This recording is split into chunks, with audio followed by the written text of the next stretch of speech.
વિક્રમ સંવત 2081 પોષ સુદ પૂનમ તારીખ 13/1/2025 સોમવાર. વાલા ભક્તો, આજે માઘ સ્નાનનો પ્રારંભ થાય છે. માઘ માસમાં સમુદ્ર, નદી, તળાવ, વાવ, કૂવામાં સ્નાન કરવું એ શાસ્ત્રમાં ઘણું બધું જ એનું મહાત્મ્ય લખ્યું છે. વર્ષ દરમિયાન અને આજથી પૂર્વે કોઈ દિવસોમાં, માસમાં કે વર્ષમાં માણસથી જાણે અજાણે કોઈ એવા કુકર્મ થઈ ગયા હોય તો એની શુદ્ધિને માટે માઘ સ્નાન બહુ જ અતિ ઉત્તમ શાસ્ત્રમાં લખ્યું છે. મહાપુરુષો જ્યાં જ્યાં અનુકૂળતા હોય ત્યાં આખો મહિનો માઘ સ્નાન નદી, વાવ, કૂવા, તળાવમાં કરતા હોય છે. એ ન હોય તો માટલા પાણીના ભરીને ખુલ્લા મેદાનમાં અટારીમાં મૂકે અને એ માટલાથી સ્નાન કરે. આપણા વિદ્યાર્થીઓ, સંતો, પાર્ષદો, સાધકો દર વર્ષે આ માઘ સ્નાન કરે. બહુ ઉત્તમ લખ્યું છે. અને માઘ માસમાં ચાંદ્રાયણ, કોળિયા વ્રત, શિશુ વ્રત, તૃપ્તકૃત ચાંદ્રાયણ વ્રત, જવું વ્રત, પીપીલકા વ્રત, આ બધા વ્રત શ્રેષ્ઠનું ઉત્તમ લખાશે. માણસથી કોઈ મેં કહ્યું તેમ જાણે અજાણે કર્મ થઈ ગયા હોય તો એની શુદ્ધિ માટે માઘ સ્નાનની સાથે દાયણા પાયણાના વ્રત કરે, કોળિયા વ્રત કરે, પીપીલાકા વ્રત કરે, જવું ચાંદ્રાયણ વ્રત કરે, તૃપ્તકૃત ચાંદ્રાયણ વ્રત કરે. કોઈ ચોખ્ખા એકટાણા કરે, કોઈ ફળાહાર કરે, કોઈ ફળ ફૂલ ઉપર, કોઈ કેવળ પલારેલા અનાજમાં મગ, બાજરો, તલ, મઠ વગેરે વગેરે ઉપર રહેતા હોય છે.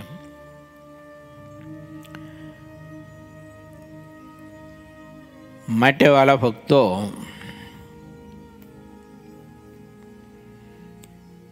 જે સક્ષમ હોય અને શરીર જેને મદદ કરતું હોય તેવા ભક્તોએ માઘ માસમાં અવશ્ય વ્રત કરવા અને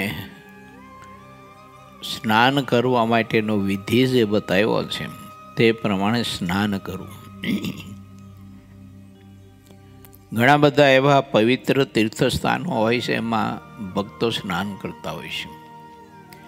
ગંગા, યમુના, ઘેલા, ગોદાવરી, ગોમતી, ભોગવતી નદી વગેરે વગેરે સ્થાનોમાં યોગ હોય તો તે ગંગા સ્નાન, યમુના સ્નાન, ત્રિવેણીમાં સ્નાન કરતા હોય. આવી રીતે ભગવાનના ભક્તો આ માઘ માસમાં વ્રત તપ સ્નાન કરીને પરમાત્માને ખૂબ રાજી કરતા હોય છે. ભગવાન સ્વામિનારાયણ આ ધરતી ઉપર પધાર્યા ત્યારે મહારાજે આપણે આવા ઘણા બધા યોગ યજ્ઞનો વિધાન બતાવ્યો છે. આ બધા યોગ યજ્ઞ કહેવાય. આપણા મહાપુરુષો બધા જે કંઈ સામર્થ્યને પામ્યા ને એ બધા આવા મહા મોટા યાગથી પામ્યા હતા.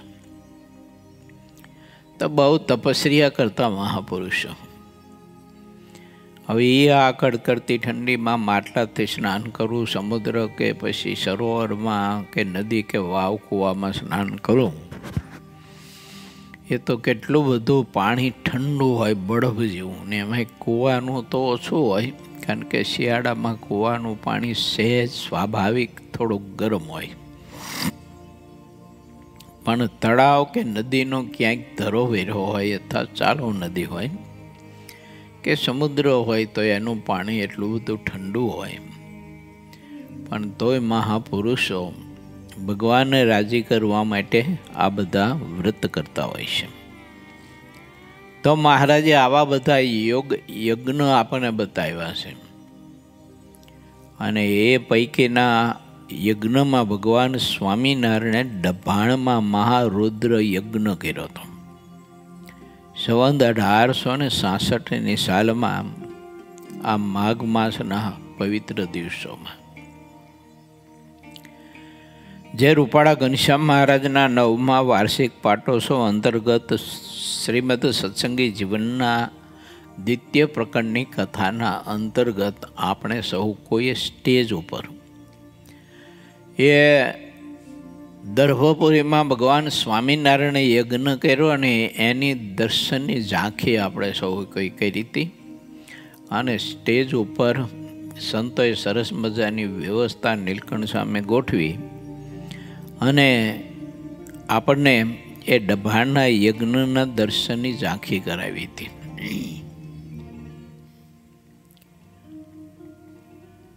આવતીકાલે મકર સંક્રાંતિનો પવિત્ર દિવસ છે.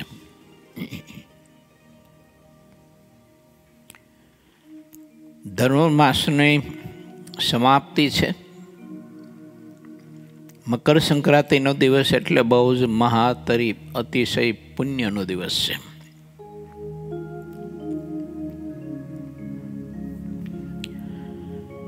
ભગવાન સ્વામિનારાયણે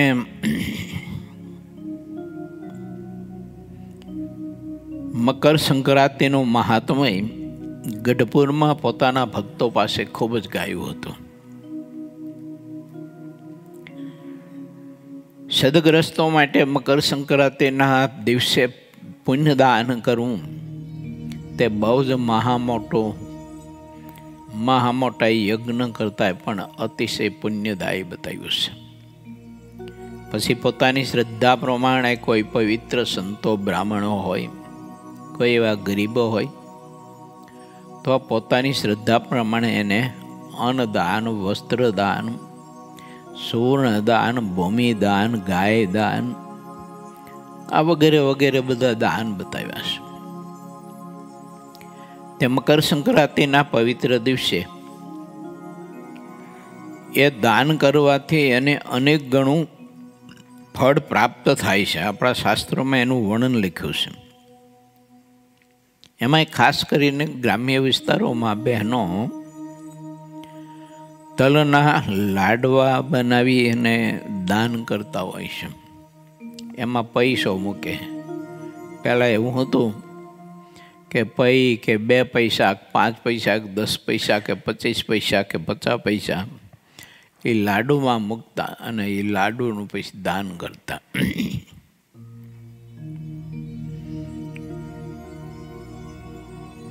ઘણા બધા ગાયોને ઘાસચારો ગામડામાં આ બધો રિવાજ કરો કે ગામને ચાપે લીલું સૂકું ઘાસ ગાયોને નાખે. આ પુણ્યકાળના પવિત્ર દિવસોમાં અન્નદાન કરે, વસ્ત્રદાન કરે. ઘણા બધા બહુ સારા ધનાઢ્યગ્રસ્ત હરિભક્તો હોય, એની પાસે ઠાકોરજીએ ખૂબ અર્થવ્યવસ્થા આપી હોય તો કિંમતીમાં કિંમતી ઊનના ગરમ ધાબળાઓ ખરીદીને અથવા તો એવા જેકેટ, સ્વેટર વગેરે વગેરે એ ગરીબોને કે બ્રાહ્મણોને આપીને ખૂબ જ રાજીપો પ્રાપ્ત કરતા હોય છે. જેમ આપણે સૌ કોઈ કપડાં પહેરીએ તો સાંજ પડે એટલે સ્વાભાવિક છે કે સહેજ મેલું થવાનું. સવારે આપણે સ્નાન કર્યું હોય તો સાંજે સ્વાભાવિક છે કે શરીર પણ મેલું થવાનું, પસીનો વરે રજ ઉડે.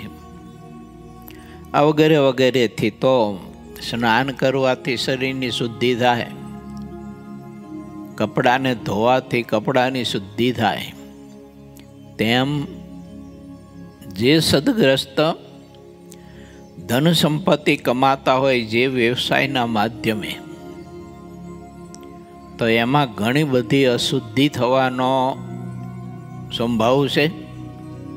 ખેતી કરતા હોય, કોઈ વ્યાપાર કરતા હોય, આ વગેરે વગેરેમાં, પછી વ્યાપારમાં તો બધો ધંધા ઉદ્યોગમાં તો પછી માનો કે કારખાના હોય કોઈને, કોઈ તેલના ઘાણા ચલાવતા હોય, કોઈ શેરડીના ચીચોડા ચલાવતા હોય, આવા જુદો જુદો બધો વ્યવસાય કરતા હોય, તો પછી એ કર્મ કરતાં ઘણું બધું જ એવું નાનું મોટું અસત્કર્મ કહેતા પાપ થતું હોય છે. અને એમાંથી મેળવેલી સંપત્તિ ને ધન આપણું અશુદ્ધ થતું હોય છે. પરંતુ આ મકર સંક્રાંતિના પવિત્ર દિવસે દાન કરવાથી ધન શુદ્ધિ થાય છે. ધનની જેમ કપડાં આપણે ધોઈએ અને ચોખ્ખા થાય ને મેલ નીકળી જાય, તેમ ધન પણ દાન કરવાથી શુદ્ધ થાય છે. એટલે શ્રીજી મહારાજે શિક્ષાપત્રીમાં પ્રત્યેક સદગ્રસ્ત માટે 10મો 20મો ભાગ કાઢીને સત્કર્મ કરવું એવું લખ્યું છે. શ્રી હરિચરિત્રામૃતના 19મા પૂરના 3જા તરંગમાં મુક્તાનંદ સ્વામીએ દાદા ખાચર પાસે આ મકર સંક્રાંતિના પવિત્ર દિવસે દાન કરવાના વિધાનમાં ખૂબ જ વિસ્તારથી કથા સંભળાવી છે. જે કથા ભગવાન સ્વામિનારાયણે સભામાં પોતાના આશ્રિત માત્રને સંભળાવેલી હતી, તે કથા મુક્તાનંદ સ્વામીએ દાદા ખાચરને સંભળાવી છે. અને તે સિદ્ધાનંદ સ્વામી પોતાની કલમે આ ગ્રંથમાં લખી છે.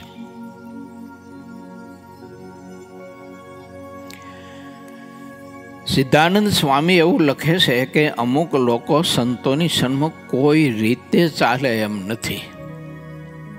તે વાત ચોક્કસ છે. તેવા લોકો પણ જોડીના માધ્યમે સન્મુખ ચાલશે, તેમાં લોકોનું કાંઈ છળ ચાલશે નહીં. આમ તો સત્કર્મના માર્ગે અમુક માણસો ચાલતા ન હોય, જતા ન હોય, ન મંદિરે જતા હોય, ન સત્સંગમાં જતા હોય, ન તીર્થમાં દર્શન કરવા જતા હોય, ન તીર્થયાત્રા કરવા જતા હોય, પરંતુ ભગવાન સ્વામિનારાયણે એવો વિચાર કર્યો કે અમુક લોકો જે તીર્થ કરવા નથી જઈ શકતા, દર્શન કરવા નથી જઈ શકતા, સમાગમ કરવા નથી જઈ શકતા, કોઈ પુણ્યદાન કરવા નથી જઈ શકતા, તો એને પણ 2 ડગલા પુણ્યદાન કરવા માટે ચાલવું પડે ને, એવો હું એને અવકાશ આપો ને. એટલે ભગવાન સ્વામિનારાયણે સંતોને જોરી માગવાનું પ્રકરણ કરાયું.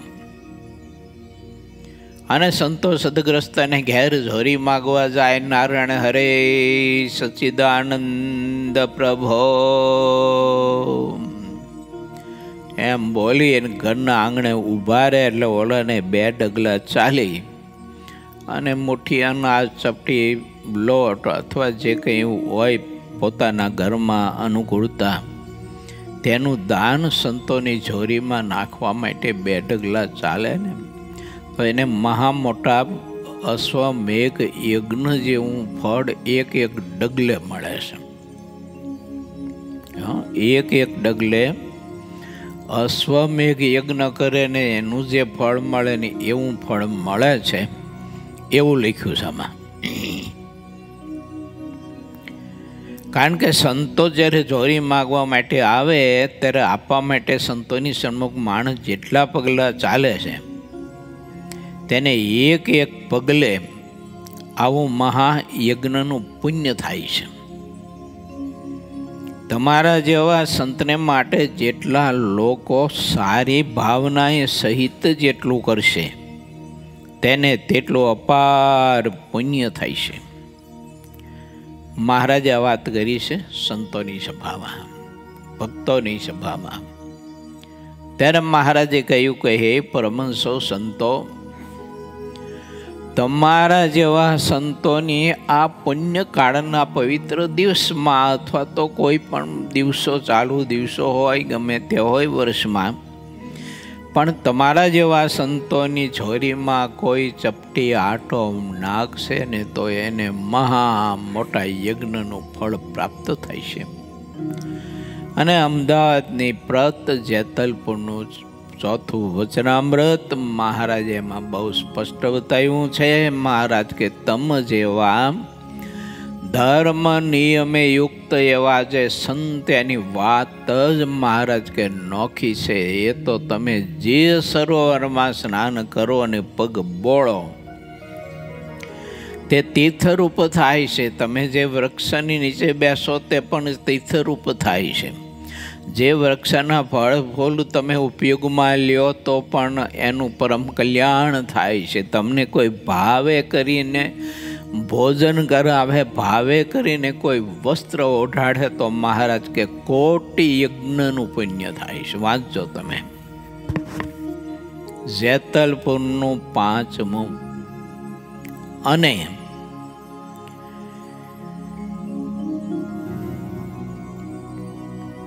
વડતાલના 5માં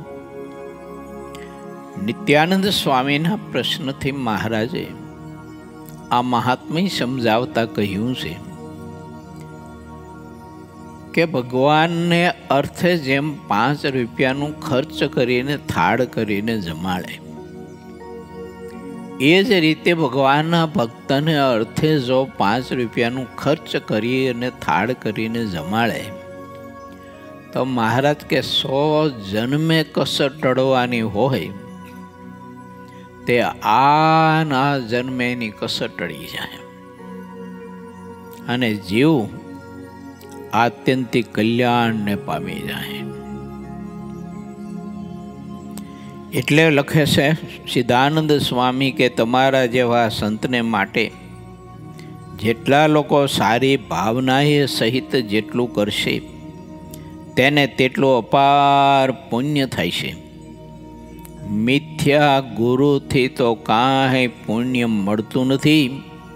તમારા જેવા સંતો જેને ઘેર જઈને એકવાર પણ નારાયણ હરે સચ્ચિદાનંદ પ્રભો એવો શબ્દ બોલે છે ત્યારે તેના પાપ તત્કાળ બળી જાય છે. ગમે તેટલા એટલા પાપ કર્યા હોય ને તોય બળી જાય. ભગવાનના સંત આપણા ઘરના આંગણે જોરી લઈને ભિક્ષાવૃત્તિ આવે ત્યારે એવું ના વિચારવું કે આ લોકોને ખાવા નહીં મળતું હોય એટલે આપણા ઘરના આંગણે રોટલાના ટુકડા માગવા આવે છે, એવું આપણે ના સમજીએ. એ સદગ્રસ્તના ઘરના આંગણામાં પગ મૂકે તો એનું આંગણું, એનું ઘર તીર્થરૂપ બને છે. વિચાર કરીએ આપણે કે ગોપાળાનંદ સ્વામી, મુક્તાનંદ સ્વામી, બ્રહ્માનંદ સ્વામી જેવા મહાપુરુષો, મુક્ત પુરુષો અત્યારે પણ એવા મહાપુરુષો આ ધરતી ઉપર હોય જ. મહારાજે તો એવું સ્પષ્ટ બતાવ્યું છે વડતાલના 19માં આ પૃથ્વી ઉપર ભગવાન કાં ભગવાનના સંત અવશ્ય વિચરતા હોય અને એવા સંત જ્યારે આપણા ઘરના આંગણે આવે ત્યારે આપણું ઘર છે ગૃહ મંદિર અને એ તીર્થ બને છે.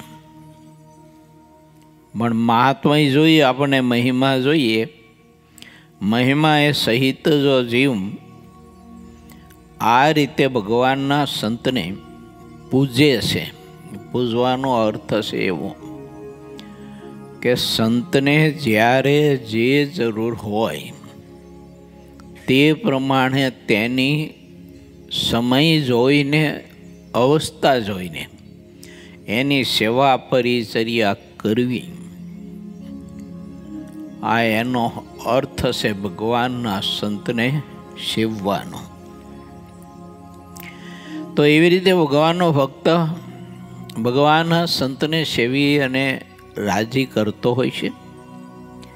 એવો આ પવિત્ર મકર સંક્રાંતિનો દિવસ છે વાલા ભક્તો. માટે આપણે સૌ કોઈએ આપણી યથાશક્તિ મકર સંક્રાંતિના પવિત્ર દિવસે ખૂબ જ પણ દાન કરવું, પણ લોભ ન રાખવો. લોભી માણસ કાંઈ કરી શકે નહીં. એટલે લોભનો ત્યાગ કરીને ભગવાનના ભક્તને આવું કાંઈક સત્કર્મ કરવું. નીલકંઠ વર્ણિ જ્યારે વિચરણ કરતા હતા ત્યારે કોઈ સદગ્રસ્તને ઘેર ભિક્ષાવૃત્તિએ જતા, તો એ આત્માનું કેવું મહાપરમ ભાગ્ય છે કે જેને ત્યાં અક્ષરાધિપતિ પુરુષોત્તમ નારાયણ એ નીલકંઠ વર્ણિ રૂપે ભિક્ષાવૃત્તિ કરવા માટે જાય અને કોઈ અન્નનો કણિકો આપે, કોઈ ચપટી આટો આપે, કોઈ ફળ ફૂલ આપે અને કોઈ તાજી રસોઈ ગરમા ગરમ બનાવી અને નીલકંઠ વર્ણિને આપતા. વડોદરા ગયા તે એક ડોશીમાં હતા, તે નીલકંઠ વર્ણિ ત્યાં ઓટલે બેઠેલા. તે ડોશીમાં જોઈ ગયા, તે પછી ત્યાં આવ્યા કે ઓ તપસ્વી મહારાજ, કાંઈ જમ્યા છો, ભૂખ્યા છો? મહારાજ કે જમવાનું તો કાંઈ મળ્યું નથી, તો બેસો, હું તો લાવી આપું. એમ જઈને ઘેર જઈ અને ખીચડી બાફી, અને ખીચડી તાત્કાલિક બનાવી અને આવી અને નીલકંઠ વર્ણિને તે ખીચડી આપી છે. એમાંથી મહારાજે 2-5 ગ્રાસ ઠાકોરજીને નૈવેદ્ય ધરાવ્યા પછી જમ્યા અને એ પ્રસાદની ઉચ્ચિષ્ટ ખીચડી એને પાછી આપી હતી. તો વિચાર કરો કે તે બાઈ ડોશીમાં અને એનો પરિવાર કેવો ભાગ્યશાળી છે કે અક્ષરાધિપતિ પુરુષોત્તમ નારાયણનો ઉચ્ચિષ્ટ પ્રસાદ તે ખીચડીનો એને પ્રાપ્ત થયો. ઘેર જઈ અને તે પ્રસાદ જ્યારે જેમાં છે ખીચડીનો, ત્યારે એને સમાધિ થઈ છે. અને સમાધિમાં અક્ષરધામમાં અક્ષરાધિપતિ પુરુષોત્તમ નારાયણ જે નીલકંઠ વર્ણિ રૂપે એને એ ઓટલા ઉપર બેઠા અને પોતે આપેલી જે ખીચડી એ પોતે ગ્રાસે ગ્રાસે જમતા હતા અને એ 2-5 ગ્રાસ જમ્યા. આવું બધું અદ્ભુત દર્શન એને છે ને એ અક્ષરધામમાં મહારાજે કરાયું. અને એટલા બધા ડોશીમાં ભાવ વિભોર થઈ ગયા સમાધિમાં, અને એટલો બધો એને આનંદ આવ્યો. અને પછી તો ભગવાન સ્વામિનારાયણના ખરેખરા અનન્ય ભક્ત બન્યા અને દેહાંતે ભગવાન શ્રીહરિમાં વૃત્તિ પરોવીને પ્રભુને પામી ગયા. આવા તો બહુ પ્રસંગો છે. માટે વાલા ભક્તો, પ્રતિમા છે શ્રી સ્વામિનારાયણ સંસ્કાર ધામ ગુરુકુલ ધાંગધ્રામાં રૂપાળ ઘનશ્યામ મહારાજની અને આપ જેવા ભક્તોની સેવામાં રહેલા સંતોનું તમે યજન પૂજન કરીને જોડી દાનથી ખૂબ જ સંતોને રાજી કરતા હોય છો, મહારાજને રાજી કરતા હોય છે. એ અવસર છે આવતીકાલે.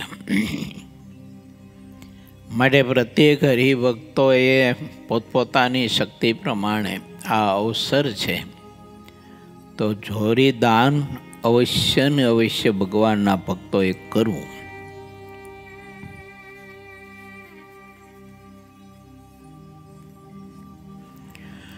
જોડી દાનની વિગત બધી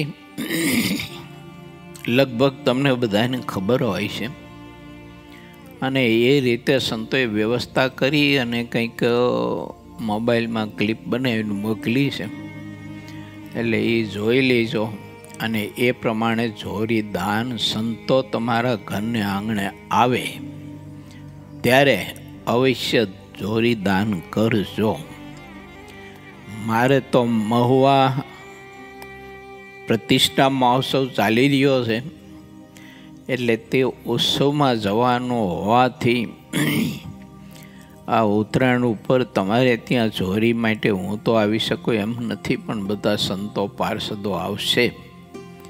તો એ સંતો પાર્ષદોની જોરી તમે બધા છલકાવી દો છો દર વર્ષે, એમ આ વખતે પણ જોરી છલકાવી દેજો. કારણ કે તમારું આપેલું અન્ન, જળ, ઘી, દૂધ, શાક, ભાજી, ફળ, ફૂલ, કઠોળ વગેરે વગેરે જે કાંઈ તે તમારી નજર સામે તમે દર્શન કરો છો કે રૂપાળા ઘનશ્યામ મહારાજના અને સંતોના થાળ થાય એવમ આવનાર ઘણા બધા તીર્થવાસીઓ અને ઘણા બધા જ ભક્તો આવતા હોય છે. એક સદાવ્રત જેવું ચાલે છે આપણે અહીંયા. એ તો તમે બધા નજર સામે જુઓ છો ને. કોઈ જાણે અજાણે બધા આવતા હોય તો ક્યારે પણ સ્વામિનારાયણ સંસ્કાર ધામ ગુરુકુલ ધાંગધ્રામાંથી ભૂખ્યો ન જાય. એટલે તમારા જોડી દાનમાંથી તો અનેકના પેટના અગ્નિ બુઝાય છે. ખાલી સંતો પૂરતું જ નથી, આપણા સંતો પૂરતું વર્ષ દાડામાં કેટલા બધા સંતો આવતા હોય છે. વડતાલ તરફથી આવતા હોય, જુનાગઢ તરફથી આવતા હોય, ગઢડા તરફથી આવતા હોય, ભુજ તરફથી આવતા હોય. એમાંય ભુજના સંતો આવતા ને જતા તો ઘણો બધો આપણને લાભ આપે છે. આવા બધા પવિત્ર ભગવાનના સંતોને, એવા પવિત્ર સદગ્રસ્તોને, એમાંય કોઈ દરિદ્ર, કોઈ હોય દરિદ્રી નારાયણ અને કોઈ ભિક્ષુક હોય, વટે માર્ગો હોય, તીર્થવાસી હોય, એમાં આપણને ખબર નહીં કે ક્યારેક પરમાત્મા એના રૂપમાં પણ આવતા હોય છે. અને એ પ્રભુના અર્થે જો આપણો અન્નજળ ઉપયોગમાં આવી જાય તો આપણું કલ્યાણ એક ચપટી લોટમાં થઈ જાય. બોલો. અને એટલે તો આપણા ભારત દેશમાં પહેલાં સદાવ્રતો બહુ ચાલવતા અને ચાલતા. તો એવું સદાવ્રત આપણા ગુરુકુલમાં ચાલી જ રહ્યું છે. હા, કોઈ પણ આવે લોકો તો ભોજન કરી અને રાજી થઈને જાય છે. એટલે એમાં તમારા પસીનાથી કમાયેલી ધન સંપત્તિમાંથી અન્ન, જળ વગેરે વગેરે, ફળ ફૂલ જે કંઈ તમે અર્પણ કરતા હો તે બધાના ઉપયોગમાં આવે છે. અને એનું અનેક ગણું ફળ આપણને શાસ્ત્રોએ બતાવ્યું છે. માટે વાલા ભક્તો, મકર સંક્રાંતિના પવિત્ર પુણ્ય કાળમાં આવી રીતે ભગવાનના ભક્તોએ ખૂબ દાન કર્યું. રાજા રામાભાઈ મૂડીના મહારાજના સમકાલીન વખતનો આ પ્રસંગ છે. પ્રભુ ત્યાં પધારેલા મૂડીપુર. મહારાજ જ્યારે મૂડીપુર પધાર્યા ત્યારે પછી મહારાજનો સંતોનું ખૂબ ભાવભીનું સ્વાગત, સામાયિક ભોજન વગેરે વગેરે કરીને ખૂબ જ રાજી કર્યા. અને જેટલા દિવસ રોકાયા એટલે તેટલા દિવસ મહારાજને અને સંતોને ખૂબ જ મિષ્ટ રસોઈઓ કરી અને જમાડ્યા. અને કથા, વાર્તા, કીર્તન, ભક્તિનો ખૂબ જ મૂડીપુરના બધા ભક્તોએ લાભ લીધો. એ વખતની વાત છે. પછી રાજા રામાભાઈએ હાથ જોડીને મહારાજને પ્રાર્થના કરીને વિનંતી કરી હતી કે હે મહારાજ, જોઈએ એટલી જમીન અને ધન આપો અને અમારા આ મૂડી ગામમાં તમે મંદિરનું નિર્માણ કરો.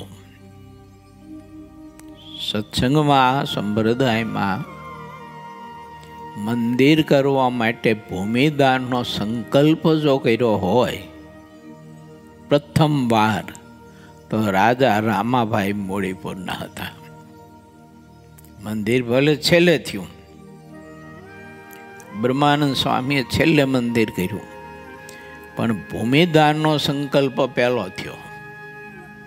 અને એ દિવસ હતો મકર સંક્રાંતિનો. પવિત્ર મકર સંક્રાંતિના દિવસે રાજા રામાભાઈએ મોડીપુરમાં મંદિર કરવા માટે ભૂમિદાનનો સંકલ્પ કર્યો. ત્યારે મહારાજ ઊભા થઈને બાથમાં લઈને ભેટી પીડ્યા. મસ્તક ઉપર હાથ મૂકીને રાજા રામાભાઈને મહારાજે આશીર્વાદ દેતા એવું વચન કહેલું કે રામાભાઈ, સમ્રાટ રાજા, તમે બહુ મહા મોટો સંકલ્પ કર્યો છે, માટે તમારા માટે અક્ષરધામમાં સંકલ્પના પુણ્ય પ્રતાપે મહાદિવ્ય મહેલ રહેવા માટે સુવર્ણ જડિત તમારા માટે રચાય છે. અને મહારાજે સમાધિ કરાવી અને સમાધિમાં અક્ષરધામમાં આ ભૂમિ દાન કરવાનો ખાલી સંકલ્પ કર્યો ને, તો એના પુણ્ય પ્રતાપે મોટો જબરજસ્ત ગગનચુંબી એ રાજમહેલ મહારાજે બતાવ્યો હતો. રાજા રામાભાઈ જોઈને આશ્ચર્ય મુક્ત થઈ ગયા. આવો મોટો મહા મોટો રાજમહેલ મહારાજ કે તમારને રહેવા માટે જ્યારે તમારી આયુષ પૂરી થાય અને તમે અક્ષરધામમાં આવો ત્યારે આ મહેલ તમને રહેવા માટે છે. કેમ? તો કે તમે મંદિર બાંધવા માટે જમીન આપવાનો સંકલ્પ કર્યો અને એનો આ ફળ છે. વિચાર કરો, આ કોઈ ગપા નથી હો, વાસ્તવિક છે. તો મકર સંક્રાંતિના પવિત્ર દિવસે આવું પુણ્ય કરવાનું કેટલું બધું મહાફળ છે. મહારાજે પ્રથમના 71ના વચનામૃતમાં એવું બતાવ્યું છે. મહારાજ કે જે કંઈ તમારું અન્ન, જળ, ફળ, ફૂલ, ઢોલિયા, ગાડલા, ગોદડા હોય, શિકા, રજાઈઓ, રથ, ગાડા, ઘોડા વગેરે વગેરે, બળદ, સોણ, દાન, બીજું ત્રીજું, મહારાજ કે અમે જે કંઈ ગ્રહણ કરીએ છીએ એ બધું જ અક્ષરધામમાં તમને દિવ્ય સ્વરૂપે પમાડવા માટે મહારાજ કે અમે ગ્રહણ કરીએ છીએ. અને દિવ્ય એવા જે ભગવાનના પાર્ષદો, અમારા જે પાર્ષદો અક્ષરધામમાં એના ભેળા ભેળવવા વાસ્તે મહારાજ કે અમે તમારો પદાર્થ ગ્રહણ કરીએ છીએ. એમ વાંચો પ્રથમ પ્રકરણનું 71મો વચનામૃત, એમાં મહારાજે આ મહાત્મય બતાવ્યું છે. માટે વાલા ભક્તો, બીજું તમને કહું, આ વખતે તમે જોરી દાન કરશો ને, એમાં જો વિશેષ કરશો ને, દર વર્ષે કરો છો એથી પણ વિશેષ જો કરી શકશો ને, તો એ તમારા જોરી દાનનું અન્ન જનમંગલ મહોત્સવ આપણો આવનાર છે ને, એમાંય તમારો આ અનાજ વપરાય છે. ઉત્સવ પૂર્વે પણ ઘણા બધા વિવિધ પ્રકારના કાર્યક્રમો છે. અને એ કાર્યક્રમમાં જે કંઈ ભક્તો જોડાય છે, તો એ બધા જ ભક્તોને પણ જમાડવા માટે તમારું આ વખતનું આ પુણ્યકાળનું અન્ન વપરાય છે.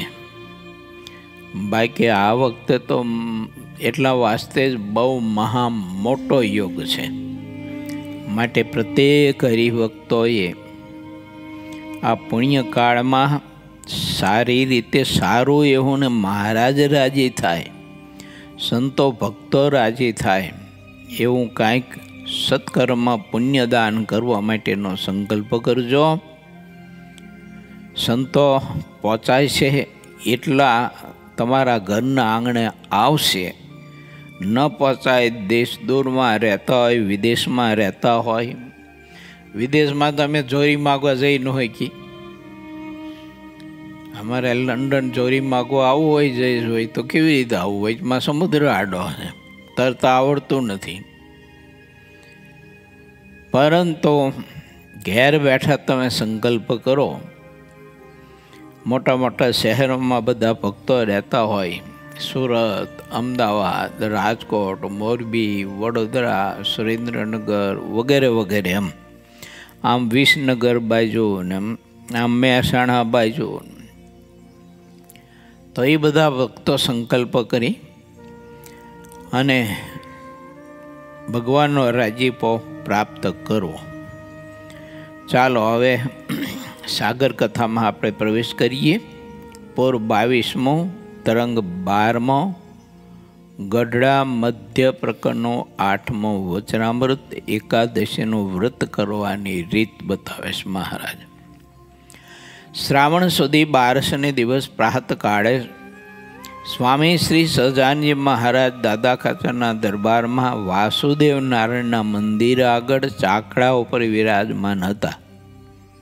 તે વખતે સર્વ શ્વેત વસ્ત્ર ધારણ કર્યા હતા અને પોતાના મુખારવિંદની આગળ પરમહંસ તથા દેશ દેશના હરિભક્તોની સભા પર એને બેઠી હતી અને પરમહંસ તાલ અને મૃદંગ લઈને કીર્તન ગાતા હતા. પછી શ્રીજી મહારાજ સંતોના પ્રત્યે બોલ્યા, જે એકાદશીનું વ્રત કરવું તે એકાદશીની ઉત્પત્તિની રીતને જાણીને પ્રેમથી વ્રત કરવું. તેની શાસ્ત્રમાં જેવી રીતે કહી છે તે પ્રમાણે જ અમે પણ રીત કહીએ છીએ. પૂર્વે ભગવાન 10 ઇન્દ્રિયો અને 11મો મન તેને અંતર સન્મુખ કરીને નિંદ્રાને અનુસરીને પહોંચ્યા હતા. તે સમયે નાડીજંગ નામે બળવાન દૈત્ય હતો. તેનો પુત્ર મોર દાનવ યુદ્ધ કરવા માટે આવ્યો. પછી ભગવાનના 11 ઇન્દ્રિયોના તેજમાંથી અત્યંત રૂપવાળી એક કન્યા ઉત્પન્ન થઈ. ત્યારે મોર દાનવ મનમાં ખુશ થઈ. તે કન્યાને આગળ બોલ્યો કે તું મને વર. ત્યારે કન્યા બોલ્યા કે મારે તો એવી પ્રતિજ્ઞા છે કે મારી સાથે યુદ્ધ કરીને જે મને જીતે તેને હું વરું, અર્થાત મારી પ્રતિજ્ઞાને જે પૂરી કરે તેને હું વરું. પછી તે સમયે મોર દાનવ અને કન્યાને અવર્ણનીય યુદ્ધ થયું. તે યુદ્ધમાં કન્યાએ મોર દાનવનું મસ્તક કાપી નાખ્યું. પછી ભગવાન પ્રસન્ન થઈને તે કન્યાને કહ્યું જે તું મનોવાંછિત વર માગ. ત્યારે કન્યા બોલી કે મારા વ્રતને દિવસ કોઈ ક્યારે અન્ન ન ખાય એવો હું વર માગું છું. અને બીજું એ કે હું આપના 11 ઇન્દ્રિયોના તેજમાંથી પ્રગટ થઈશું, માટે હવે મારું નામ એકાદશી છે અને હું તપસ્વીની છું તથા નિષ્કામ છું. માટે મારા વ્રતને દિવસે મન આદિક ઇન્દ્રિયોને જે આહાર તે કોઈ કરે નહીં. આવું એકાદશીનું વચન સાંભળીને પરમ સુજાણ એવા ભગવાન તે વર તેને આપ્યો. આવી રીતની કથા અમે પુરાણમાંથી સાંભળી છે. અને વળી ધર્મશાસ્ત્રમાં પણ એમ વચન કહ્યું છે કે એકાદશીનું વ્રત કરવું તે દિવસ કામ ક્રોધ છોડી દેવા, લોભાદિક સંબંધી ભૂંડા ઘાટ મનમાંથી દૂર કરવા તથા શરીરથી તો કોઈ જ કાંઈ ભૂંડું આચરણ ક્યારેય પણ કરવું નહીં. અમે પણ શાસ્ત્ર પ્રમાણે જ કહીએ છીએ જે એકાદશીને દિવસ કોઈએ ઢોર લાંઘણ કરવી નહીં. 11 ઇન્દ્રિયોના આહારનો જ્યારે ત્યાગ કરે ત્યારે એકાદશી સાચી કહેવાય. તે વિનાનો ઉપવાસ તો ઢોર લાંઘણ કહેવાય. તેનું ફળ કાંઈ દેખાતું નથી. જેમ પ્રાણને અન્નનો આહાર છે તેમજ કાનને શબ્દરૂપી આહાર નક્કી છે. તેવી રીતે ચામડીને સ્પર્શનો આહાર, નેત્રને રૂપનો આહાર, જીભને રસનો આહાર, નાકને ગંધનો આહાર અને મનનો સંકલ્પ વિકલ્પનો સદાય આહાર છે, એમ તમે જાણજો.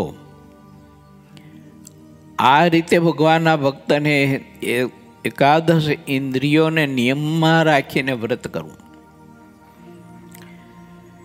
તે દિવસે બીજી કોઈ પ્રવૃત્તિ ન કરવી.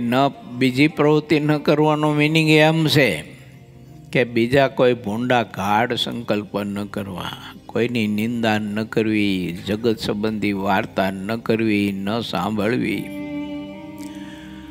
આંખથી ખોટા દ્રશ્યો જોવા નહીં, કોઈ બહેન દીકરીના રૂપ જોઈને ખોટા ઘાટ કરવા નહીં, કોઈ પુરુષના રૂપ જોઈને ખોટા ઘાટ કરવા નહીં. અને એકાદશીના દિવસે રસના ઇન્દ્રિયો વિશેષ કરીને જીતવી.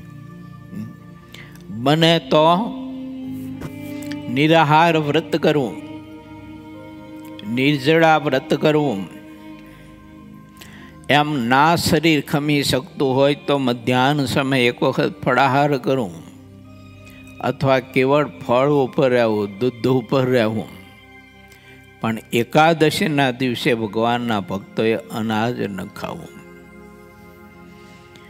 અને 10 ઇન્દ્રિયોને 11 મન એને પણ દીક્ષિત બનાવીને ભક્તિમાં જોડવા અને ભગવાન સંબંધી જ બધી ક્રિયાઓ કરવી. આખો દિવસ એમાં જ નિર્ગમન થવો જોઈએ આપણો. આ રીતે ભગવાનના ભક્તોને એકાદશીનું વ્રત કરવું. 11 ઇન્દ્રિયોના જુદા જુદા આહાર છે. જ્યારે તે સર્વે આહારનો ત્યાગ કરવામાં આવે ત્યારે એકાદશીનું વ્રત પૂરું થયું કહેવાય. પણ એકાદશીના દિવસે 11 ઇન્દ્રિયો કુમાર્ગે દોડે અને પોતપોતાના અન્નને ખાય તે એકાદશીનું વ્રત ભાંગ્યું અને ખંડિત થયેલું કહેવાય. તે વ્રતને શાસ્ત્ર પ્રમાણે કરતા નથી. માટે એકાદશીનું વ્રત કરવું તે દિવસે 11 ઇન્દ્રિયોને આહાર કરવા દેવો નહીં. આવું વ્રત 15 દિવસમાં એકવાર આવે તે ખબરદાર થઈને કરવું. તેમાં પ્રમાદ અને કાયરતાનો ત્યાગ કરવો. આવું વ્રત કરે ત્યારે તેના ઉપર ભગવાન અપાર પ્રસન્ન થાય છે. પણ તે વિના જે ઢોલ આંગણ કરે તેના ઉપર ભગવાન કોઈ રીતે પ્રસન્ન થતા નથી તેવું દેખાય છે. શાસ્ત્રનો જ્યારે અભ્યાસ કરીએ ત્યારે બંધન અને મોક્ષ જેમ છે તેમ શાસ્ત્રોમાં દેખાઈ આવે છે. બ્રહ્માનંદ સ્વામી, મુક્તાનંદ સ્વામી, આ બધા આપણા કવિ સંતો, બીજા બધા કવિ સંતો થઈ ગયા ભક્તો, એમણે એકાદશીના ઘણા બધા પદ રચ્યા છે. એમાં કેવું મહાત્મ્ય બતાવ્યું બોલો. કોટી ગૌ કેરું દાન કરે પણ એ નાવે તેના લવની. આજ એકાદશી ઉત્સવની. એવું લખ્યું, કોટી કરોડો ગાયોના દાન કરે પણ એકાદશીનું વ્રત શાસ્ત્રમાં કહ્યા પ્રમાણે જો કરે અને એમાંય ભગવાન શ્રી હરિની જેને શુદ્ધ ઉપાસના હોય, નિષ્ઠા હોય, આશ્રય હોય અને મહારાજને પ્રગટ માનતો હોય અને એ રીતે એકાદશીનું વ્રત કરે તે એક જ એકાદશીના વ્રતમાં કરોડો ગાયોનું દાન કરે તો એના કરતાંય પણ તે પુણ્ય અધિક છે એનું ફળ. માટે આપણે બધા ભાગ્યશાળી છીએ કે આવા બધા વ્રતો મહાપુરુષોએ આપણને બતાવ્યા છે. તો ભગવાનના ભક્તે ખૂબ જ ભાવથી કરવા. ઘણા બધા છે ને પૂજા કરતા બધું કરતા પણ એકાદશીનું વ્રત ન કરતા હોય. એવું હા, તે દિવસે પાછા અનાજ તો ખાતા જ હોય. કેમ તો કે મારા શરીરને નથી ફરાર અનુકૂળ આવતો. એવા બધા બાના હોય છે એમ. ન કરતા હોય તો એકાદશીનું વ્રત કરવા માટેનો સંકલ્પ કરજો.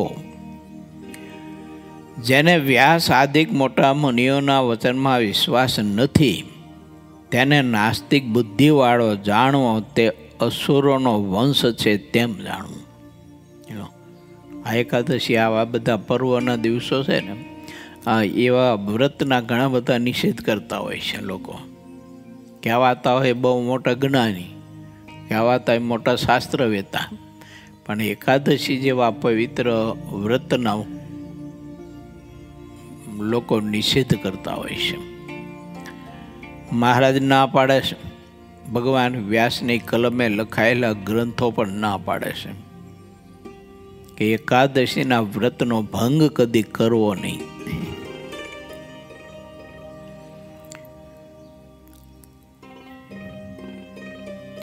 નર નારી જ્યારે મુખથી વચન બોલે છે ત્યારે તે દૈવી છે કે આસુરી તે દેખાઈ આવે છે.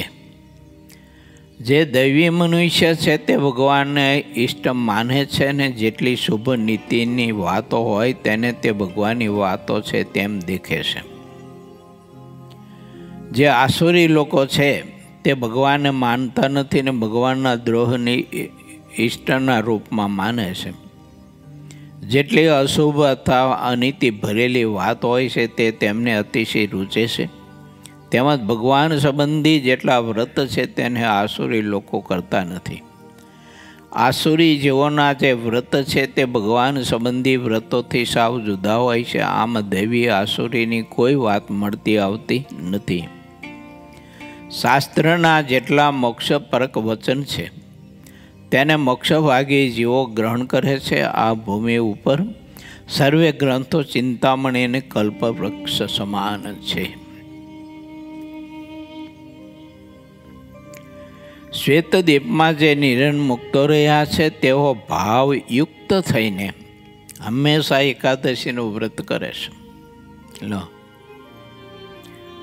જે એકાદશીના વ્રતનું ખંડન કરતા હોય એ નિરન મુક્ત કરતા મોટા છે. આ નિરન મુક્તો છે શ્વેતદીપમાં, અને એ ભાવથી મહિમાથી એકાદશીનું વ્રત કરે છે.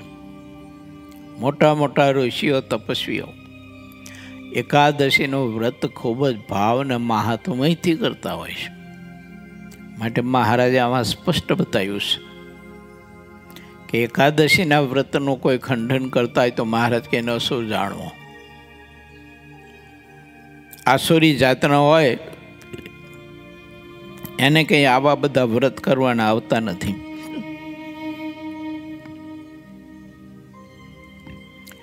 આવા સમર્થ જે પુરુષો છે તો પણ તેઓ ક્યારે એકાદશી વ્રતનો ભંગ થવા દેતા નથી. તેથી તેમનું નિરન મુક્ત એવું નામ કહેવાય છે. આપણે પણ ઈચ્છા તો એમ રાખવી કે શ્વેતદીપમાં જેવા નિરન મુક્તો છે તેવા થવું છે, પણ એ બાબતમાં ક્યારેય હિંમત હારવી નહીં. આવી રીતે હિંમત રાખીને એકાદશીનું વ્રત ધારણ કરવું. આપણે ગુરુકુળમાં છે ને નાના નાના વિદ્યાર્થીઓ એ પણ એકાદશી નિર્જળા કરતા હોય છે. બોલો, હા, આ ગઈ એકાદશી સવારની કથા કરીને હું નીકળેલો. એટલે સાંજે આપણી કથા વાર્તા ચેષ્ટા બધું પત્યું પછી નીકળો ને જતો હતો ને, તો એક 6ઠા ધોરણનો છોકરો હોય છે લગભગ, નાનો એવો, તો મારી ભાઈ આવ્યો. તો મને કે ગુરુજી એકાદશીના દિવસે નિર્જળા એકાદશી કરી હોય તો પછી 12 વાગ્યા પછી પાણી પીવાય કે ન પીવાય? મેં પીવાય. નાના બાળકો માટે બધી છૂટી હોય, પણ ધન્યવાદ દેવાય ને કે 6ઠા ધોરણમાં ભણતો હોય તે છોકરો એકાદશીનું વ્રત નિર્જળા કરે. એના બાપા ગઈઢા થઈ ગયા છે, કોઈ દી એકટાણું નહીં કર્યું હોય જો. પણ એ આ સંતના યોગમાં આવ્યા તો એકાદશીનું આવું વ્રત કરે. કેટલાય છોકરા બધા નિર્જળા એકાદશી કરતા હોય છે, આવા નાના નાના.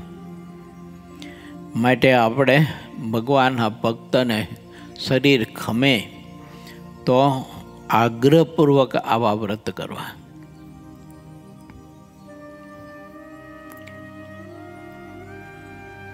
જે દિવસે વ્રત કર્યું હોય એકાદશીનું, તો તે દિવસે ભગવાનના કથા કીર્તન કરવા તથા સાંભળવા અને રાતે જાગરણ કરવું તે વ્રતને સાચું પ્રમાણભૂત માનવું.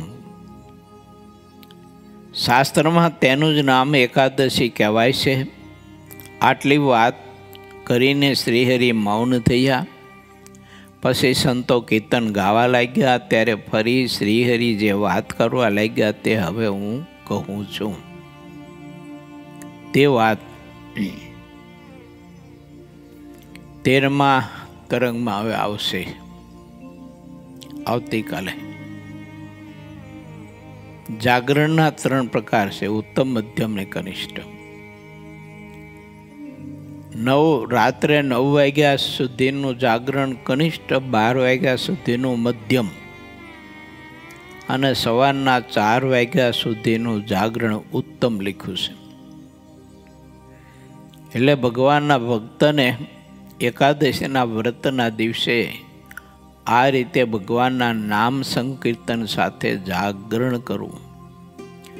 હું મૂડીમાં ઘનશ્યામ મહારાજની પૂજામાં હતો ને, ત્યારે 8-10 સંતો અમે અને અમૃતલાલ ગોરભા, જીતુભાઈના બાપુજી, એ આવતા અને અમે જાગરણ કરતા ઘનશ્યામ મહારાજની સામે સભા મંડપમાં બેસીને. 5-6 સંતો આ બાજુ, 500 સંતો આ બાજુ. વંદોના પદથી શરૂ કરીએ. એક વંદોના પદની કડી આ પક્ષ બોલે, એક આ પક્ષ બોલે, એક આ પક્ષ બોલે, એક આ પક્ષ બોલે. એમ છે ને કીર્તન ભક્તિના માધ્યમે જાગરણ કરતા. ઘણી જગ્યાએ એવા જાગરણ કરતા હોય છે ભગવાનના ભક્તો. માટે એકાદશીનું વ્રત ભગવાનના ભક્તે ખૂબ જ ભાવથી ઉજવવું અને શાસ્ત્રના નિયમ પ્રમાણે એકાદશીનું વ્રત કરવું. ઇતિ શ્રી સહજાનંદ સ્વામી શિષ્ય સિદ્ધાનંદ મુનિ વિરચિત શ્રી હરિચરિત્રામૃત સાગરના 22પુરમાં ગરડા મધ્ય પ્રકરણનું 8મું ચાલુ વચનામૃત કહ્યું. એ નામે 12મો તરંગ સમાપ્ત થયો. વાલા ભક્તો, મેં વાત કરી તે રીતે મકર સંક્રાંતિના પુણ્યકાળમાં સંતો તમારે ત્યાં ઝોરી માગવા આવશે. તમારી શક્તિ પ્રમાણે સૌ ભક્તો સંતોની ઝોરીમાં જે કંઈ તમારી શ્રદ્ધા હોય તે પ્રમાણે તમે આવજો. ઠાકોરજી તમને અનેક ગણું આપશે, અનેક ગણું. આપનારો ઠાકોરજી છે, લેનારો ઠાકોરજી છે. એવું સંતો તો એક માધ્યમ છે, નિમિત્ત છે. બાકી એવું નહીં માનવાનું કે સંતો માગવા આવે છે. પણ એ ભાવના રાખવાની કે મારે ઘેર મારો પ્રભુ, મારો ભગવાન સ્વામિનારાયણ મારું પદાર્થ ગ્રહણ કરવા અને મને ને મારા પરિવારને અતિ ભાગ્યશાળી અને પુણ્યશાળી બનાવવા માટે ભિક્ષાવૃત્તિ મારો પ્રભુ જાતે આવ્યો છે. એમ મહાત્મા સમજીને ભગવાનના ભક્તને પુણ્યદાન કરવા માટે વાલા ભક્તો, ભગવાન શ્રીહરિની આપણા ઉપર અત્યારે બહુ કૃપા છે. મહારાજે બધા જ ભક્તો ઉપર ખૂબ કૃપા કરી છે. નહીતર આજથી 50-55 વર્ષ પહેલાંની જો વાત હું તમને કરું ને, તો બિચારાને ખાવા રોટલા નહોતા મળતા. આવી બધી પરિસ્થિતિ હતી. ત્યારે એ બધું જોઈએ અને અત્યારનું જોઈને બેનો સમન્વય કરીએ ને, તો આપણે અત્યારે ઇન્દ્ર મહારાજા કરતાં અધિક સુખ ઠાકોરજી આપ્યું છે. બોલો, એવું રહેવાનું, ખાવાનું, પીવાનું, આ તે બધું. માટે ઠાકોરજીને રાજી કરીને જીવન કૃતાર્થ કરી લેવું.